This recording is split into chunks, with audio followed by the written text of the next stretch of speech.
so Emma Ghana for you Lady Kano Yamfa Emma this way chocolate drink or you do here no and any unsure share sounds on special ice and the special drinks nina one more take near the sports no Eddie Emma Ghana for and we make Enya Catherine L open African wear simple and nice as your party noir and a Catherine L ma 7 opposite Achimota more obey to my friend was 0244818177 one more Adaroma and the sports no twice we Eddie Ama Ghana for na Miami di Jumedo Chame Medin Eddie Romeo Odru. Yendi kai na yenko ahomano so Krobia Kumasi Asante Kotoko. One more unveiling on new Chief Executive Officer in the person of Nanaya Amponsah supporters ni na agitwi akopiem ewo Sports Hotel ewo Kumasi enti yene osei SB wono Ashanti Regional Circles PRO wono ekasa ema Krobia Kumasi Asante Kotoko supporters one more Ashanti region ono ewo hobi entienko Sports Hotel na yene osei SB entwetwe nkombo me hello osei otimeka mwakwaba UTV na wie yo me na me Joseph na mpomo nyame adum we dia ona wo Sports Hotel boyemu kotokofo ya tese ehia de nana ya Amponsah wo masini studio o ya CEO Emma Club no se enenema eko efa ewo Kumasi Asante Kotoko camp yo Romeo madawase na matia watiefo wahefo eni Kotoko watiefo nya hefo mo hwe UTV nyina no kre bobe 10:30 nya piwo friends and Sports Hotel e stadium na ya ba ya no na chese nyina ne se ni ya ba na fi ya ba be onveli the best CEO at Habre or Ghana ha ayi be nya ne Ghana ha mo bi ehu no a ka esen ka na ko ye FA president a ja bibinti we nya na ya graph na abakotoko no afei na ne be da na dia che amanfo nyina no kra nya sem ketwa sadie amanfo si ba ya no supporters utumu se na ya Amponsah amanfo aginatum tobe na nyama chire nyina no nya dia eye adwuma board no atrase ahwehwem yie ahwe na chinyina ahu se de na amanfo ka no na nya no kre nti se de ye adwuma ma no se only the CEO of Kumasi Asante Kotoko or say about building the foundation of Kumasi Asante Kotoko now we will come together all the supporters now we will be papa Edua Kotoko because Kotoko is number 1 in Ghana and number 3 in Africa the world is there when you say the world you won't be nti no na sa de tie jamino ka say said the jamasi busuo your friend saying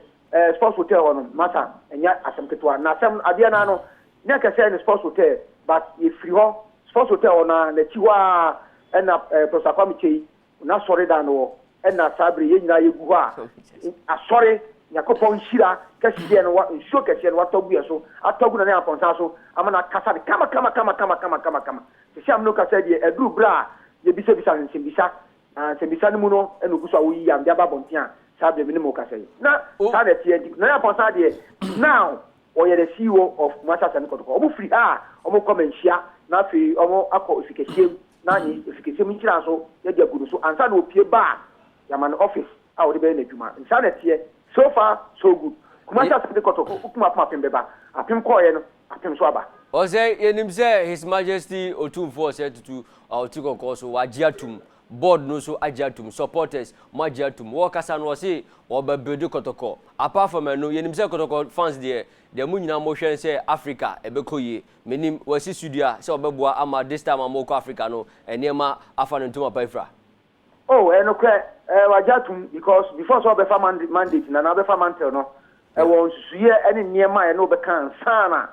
Medina Shonsem and no can be. I would him say Ghana Kotoko, ye call Africa. Now, and it is a Siano, the Biano,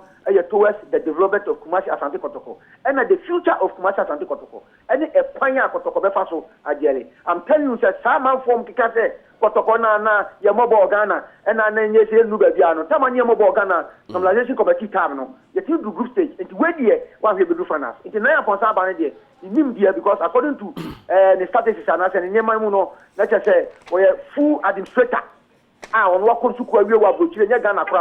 on what grade school of Boche or London, Sabre, or the London terminal, and in Nimdia Unino, or the Kumasi Asante Kotoko, Asante region. I Kumasi precisely. Adababa Yajman. You know, the matter, the Amponsah, only size. Nobody, no, or bien what must you or bien what Ghana,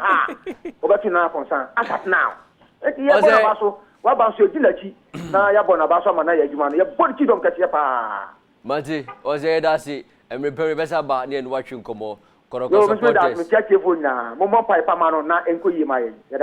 yeah that's you mati minim say Kotoko supported the omo yabe na obekaya there was once upon a time coach bi call Kotoko coach and the David woko Duncan woko no Kotoko force yabe sa na obeti na obi so team Kotoko for no ma come biem enti we dey fan pa bon 30 na ya Amponsah is a new executive officer Emma Kumasi Asante Kotoko enti we breaking news about yede ho sem no Emma Ghana for nya fe kopiemu tennis na former Black Stars captain is here or general captain Emma the Black Stars Asamoah Gyan we jai ball no na say ball nkoso enti we ball tennis kakra na enom kopiemu tema tall tennis club amodi ko share so oni ora ne din de babo ye bonu man friend babo enom ball sa tennis no UTV Sports ekopiemu hobi captain Asamoah Gyan aduan fa no baby jet no na nsen agroba ko a nani abaje ho pa ene tennis Ghana fa na nyina ene emperifo awdo e tennis akensie ekohye so na enura nwumre wane orua babo a oda babo tennis club ano e tennis akensie hye so e temato tennis court orua akensie to dwana na emu edene pa na bibia ko na wie no UTV Sports and Asamoah Gyan twinkomo amode to Ghana de hye nyina nim se tennis agro bia se ota edo hu hyemu a boa emampom din esitapa exercise mua so bibia edene ho agi tennis akensie emu tennis ya de bia na ya metan hwe pa na ya me hwe football me hwe boxing na tennis obehwa my be promotions baby jet promotions in Ghana and although na me hwe tennis na me try say me bo but me try say me bo no me nya interest mu na me starting kakaka I think this my 11th month I said next month I'll go. It will be my first year in tennis. You see, I'm about sport. I've seen some sport in it. It's very, very interesting sport and very healthy. According to the people in the tennis, you can even play tennis up to 85 years. Still, I team. And I'm paying for so I think it's a very, very good sport. Enwachi ena ora babo Asamoah Gyan and the share so one so the same say atudwa. For us to exercise the concept we by say racket Wednesday. So every Wednesday from August we have about 12 matches. And today we have about 2 matches. And then that about first single. We are introducing the under 80 boys too. Now also omabo because not for a long time. So we want them to know that we have not forgotten about them. So they will also play and keep fit for future tournaments. Tennis has been declared as non-contact sport. Into which tennis is safer. So person who exercise to get fit, I recommend tennis to you because it's one of the non-contact sports. You can play singles. You are far away apart from your opponent, and it's good to use tennis to exercise and to keep fit, to boost your immune system to fight against this COVID-19 issue.